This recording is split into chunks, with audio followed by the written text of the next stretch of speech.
Good afternoon, everyone. I just wanted to take a couple of minutes to talk about the Parsha of the Meraglim, this week's Parsha, and the lesson that we could learn from it. And of course, the Chait of the Meraglim, the spies that spied on Eretz Yisrael and brought back the bad report, the greatest sin that the Jewish people ever committed, at least according to some Mefarshim. And there are a lot of lessons to take from it, but I wanted to point out something that we can learn. Maybe the most important lesson that we can learn from the Chet Meraglim is actually from the psukim that come right after the Chet of the Meraglim. So right after the story of the Meraglim, we get to the mitzvah of Nesachim, oil and wine. These were oil and wine that were brought with the karbanos.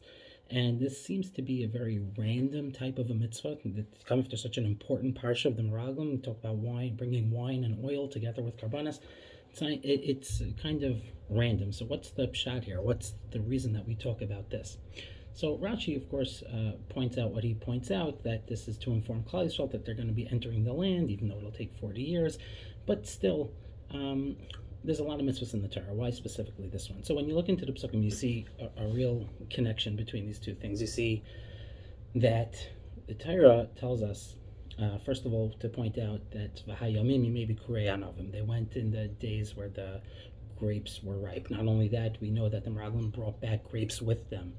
A lot of talk about grapes. It's called eshkal anavim, a cluster of grapes. So why did the Meraglim come back with this cluster of grapes? Because they wanted to show the extra of the land. They wanted to show the abundance of the land, how much more there is. The mitzvah of Nesachim, bringing oil and wine, that's really what it is. It's a celebration of the land's abundance that it has. It's a mitzvah. It's about recognizing and appreciating the extras that we have, the brachas that Hashem gives us, all the extras in our life. But it's even more than that. The oil and wine specifically, they're not just extras. They represent a process, and it's not a simple process. It's a painful process. Grapes have to be crushed and they're stepped on in order to get to the wine. Olives have to be pressed, right? At an olive press, they have to be pressed, and then only then can we extract the oil from it. So these are processes of getting from grape to wine, from olive to oil. These are painful processes. It involves crushing. It's a crushing process, and it results in an incredible value. At the end, you get your wine and you get your oil. And I think this is a huge lesson that the Meraglim misunderstood about Eretz Yisrael. They came back and they said, the fruit might be big and juicy, but it's Eretz Yisrael. It's a terrible land, and don't go in there. It's going to be so difficult. There's so many terrible things. So many painful events are going to happen in Eretz Yisrael.